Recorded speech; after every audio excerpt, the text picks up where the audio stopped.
Okay, and as someone who did so many judging for so many contents, what do you see like when you look at like at Watson submissions? Like, what do you see? Do you see like a lot of like AI submissions, like shitty, low quality submissions, or you see like also like give me some insights from the judge point of view? Yeah, I would say, like, frankly, every contest probably only 20, maybe maximum 30% of the issues are like valid.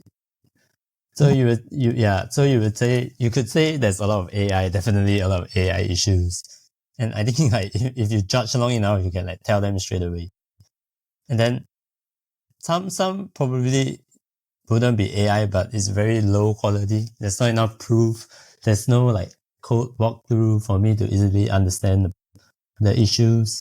Yeah, and all that. And then some is purely based on submitting wrongly because of Sherlock rules, or is really a known consideration by the protocol.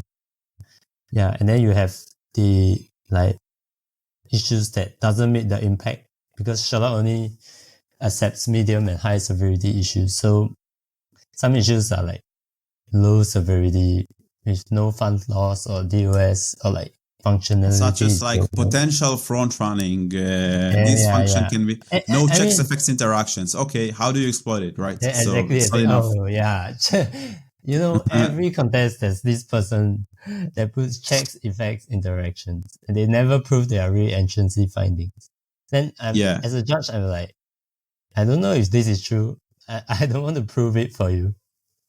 yeah, you prove it for me. Give me a POC Yeah. of how you use this design error to steal funds, to I don't know, to hack the protocol, right?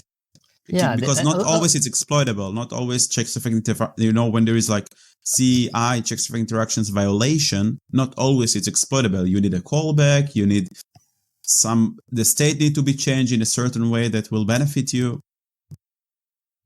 Yeah, and then funny thing is a lot of like auditors are submitting like re-entrancy possibilities in like events, ERC20s, and then I'm like, isn't this like not possible? Like, I I think mean, they I didn't know go through the smart contract hacking course to know like what is really yeah, entrenched looks yeah. like.